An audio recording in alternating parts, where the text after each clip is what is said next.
naye ndowooza tuliddemu emirembe. Mukama waffe yeebazibwa abooluganda. Mwali Musozi Joram ng'emanya gange. Mwali mukitegeeza musomesa. Erinnya eryo lyakyantuumibwa kubanga emyaka 37 gye naakamala nga ndi mu buweereza obw'enjiri okuyita mu nnyimba. Mukimanyi nti okuyita mu nnyimba kubaamu okusomesa kungi. Kale Mukama bwe yakkiriza nimbeera omusomesa akkirizibwa mu maaso g'abantu n'abantu ne basalawo ne bampita mwalimu. Ndi Kiryajjo baakimutikka. Omuntu omu yambuuza nti lwaki ojaguza emyaka 37 nga wabadde wabulayo 3 gyokka oweze 4.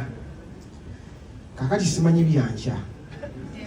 Omwoyo waŋŋambidde nti weebaze olwaleero kirina kubeera ekyo. Kwaya Mukama gye yawa omukisa n'eganja mu maaso gammwe kubanga guba mukisa abakola babalira bangi naye okuganja n'okkirizibwa mu maaso g'abantu ekyo kiba kisa kya Mukama. Lwaki okulabanga okujaguza kuno tukutuumye this far by grace nti okutuusa wano lwa kisa. Newankubadde nga tugambye nti this far by grace nga kuliko nti mwali Musozi Joram, naye owooluganda atudde awo osobola okusiimulawo Musozi Joram n'oteekawo erinnya lyo, still statement eyo esigala ng'ekola amakulu manene kubanga naawe atudde awo buli omu alina this far by grace ye. Kale n'olwekyo mu ddoboozi eryo omukinva ngamba nti Mukama ajja kubeera wamu naffe, mujje mutwegattire wamu nga toyogera mwali Musozi Joram ku Sunday nga 7 September wabula nga oteekawo linnya lyo ti this far by grace kubanga tomanyi kiddako oluvannyuma lwa sekendi emu. Kyova buli sekendi eyitawo kyova ogamba nti n'okutuusa kati lwakisa. Mukama bawe nnyo omukisa. Musajja wa bigambo bitono bale manyi nti agenda kulanga ne mujje ku Serena nga 7 September. Kamwogerere ebigambo by'atalina zabirina. Omwami ono namwagala mukwano gwange, twakasinkana mu ofiisi emirundi egisukka mugumu era idea y'okwebaza Katonda ne tugikkiriziganyako era ne neeyama nti nze ngenda okusooka mu Serena ku Sunday. Amiina. Nze ngenda okusooka mu Serena ku Sunday, tebo yange yeteekwa okubeerako nnamba emu. Weebale kuweereza Katonda. Tugenda kutandika ekisiibo. Sasirako Katonda bakwogera byesirina. Ekisa kya Mukama kinene. Nze ndi mu Seventh Day Adventist. Tumukubireko mu ngalo ez'amaanyi. Era ne kwaya the Ambassadors of Christ ejja okubeera ku Serena ku Sunday nabo ba Seventh Day Adventist. Naye twatuuka mu maaso ga Pastor Bujingo, ekisa kye twalaba mu maaso ge kyatwewuunyisa nnyo. Kitiibwa kya Mukama. Naye yagamba ekintu kimu n'agamba nti kimuza okukola kiki si njiri koffeye koye kakati webanga njiri nze ate natumwaki bwe siwagira njiri nawagira ki nawaayo bingi ebyo tubyesigalize naye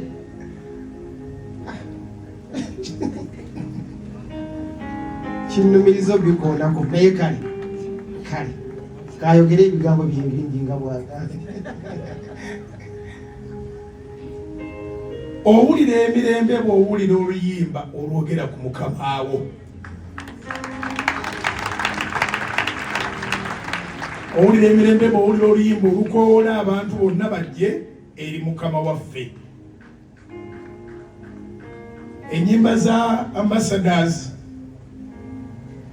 zinyuma nti natuuka okulaba nga ndaba abazungu bakoze challenge nga baddamu ennyimba ziwawandiika mu Lunyarwanda. Oba nalaba mu Filipino, oba nalaba n'Omurashi, oba n'Omuki. n'Omumerika abazungu ddala neŋŋamba wateeka okubaawo amafuta agali ku nnyimba zino era ku salt media tuzikubira ddala nnyo ku salt media tuzikubira ddala nnyo. Nze njagala nnyo omuntu akkiriza Kristo okubeera mukama w'obulamu bwe. N'olwekyo kusaana mbakubiriza wano tuli ku Salt TV, tuli ku Salt FM zonna. Ku Sande mbadde njogera mwali musozi wayingiriddemu nti tutandika ekisibo olunaku olw'enkya ngenda kulangirira ebyakyo ebikikwatako, naye Sunday service tujja kujanguyaako tusobole okugenda mu Serena. Oba tujjayo oba tetujjayo, bwe tutajjayo ekitiibwa kisigala kya Mukama. Naye nga tugenda kubaayo, nkuzaamu amaanyi tugenda kubaayo, abalokole tugenda kubaayo, abazeveniside bajja kubaayo, abakatoliki n'abasiraamu n'abakye. Ennyimba teziriiko zino ddiini, zonna zoogera ku Katonda, kujja eri Katonda, kukakkalira mu Katonda. Katonda ali omu, teri Katonda mulala. So tukwagala nnyo, tusanyusa okulaba. Weebale okusalawo okujja okukuŋŋaanako wamu naffe olwaleero. Kyenkukakasa nti tugenda kujja, tugenda kujja Sande. Tweteeketeeke etiketi ezisooka za $10,000, eziddako waddawo mmeeza ey'abantu abataano, okuva ku $10,000 kuddako mmeeza ey'abantu abataano yakakadde kamu. Awo ne kuddako emmeeza endala y'abantu 8, mmeeza endala y'abantu 8 y'abukadde 3. Tewaliwo kigenda kulema. Amiina. Tulabye nga baganda baffe abali ku ludda lw'ensi bajja ne bajjuza Serena. Emmeeza ezo ng'eza bwe zina $8 million, ffe abagenda mu ggulu tunaalemu $3 million. Mukubire Mukama engalo ez'amaanyi. Ky'oba omanya nti omutima gwaffe gukwaniriza. Era tusanyusa okusaba naawe olwaleero. Nange neesiimye nnyo nno nyo neyanziza omukisa guno, kubanga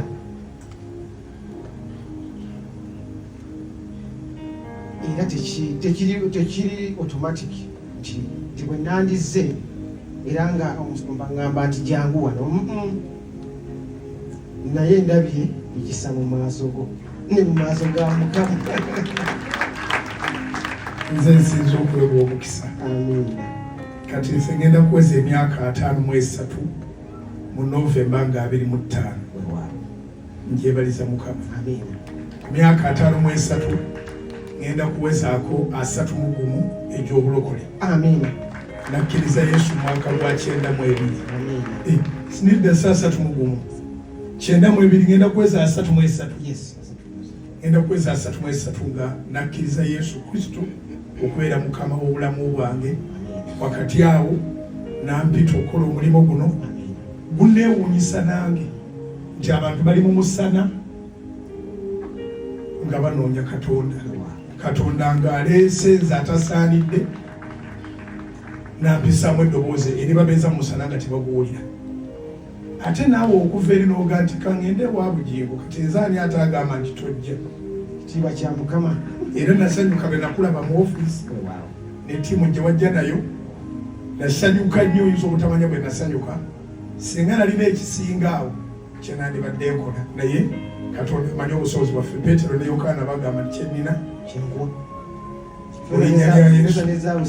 Nyina linnya lya Yesu. Nkuwadde ebyo. Wulira emirembe, olabika oli musajja wa bigambo bitono, naye weetulire. Mpozi gw'olinayo akapya kuyagala obagamba. Etiketi ez'emitwalo 10 weeziri, mpola mpola ojja kusala amagezi wali ani agenda ozitukwatira. Kubanga tunaazikwasa mwalimu. Susan Makula yaziina. Waliwo abaziina. Bw'obatuukaako nga bwe bakubula, my sister, you are welcome. Come and say hello. Nawe kwolaba okuyimirira mu bantu abangi. You are welcome. Sister ono twasinkana mu Serena nga Best Emily nga naye yeebaza Katonda. Okwebaza kungi tugende waliwo ekisa ekiri mu ggwanga lino bwe kaseera abeerawo okwebaza. Yes, and the entire team. Praise God. Kama yibazibwe. Manyagange nze Atamu Mariam. I'm also on the organizing committee of this concert, this Fire by Grace concert. Tujja kwebaza Katonda nnyo bwe tunasinkana ku Serena nga 7 September Sunday eno ejja. Era tujja kusanyuka nnyo bwe tubanga tubalina nga twebaza Katonda. All of us. May God bless you. We can't wait to see you there. May God bless you. May God bless you, Pastor. May God bless you, Madam Susan Makula. It was all made easy and easier and easiest because of these two. May God bless you and your entire land. Abalala baagala tukubuuzaamu nabo.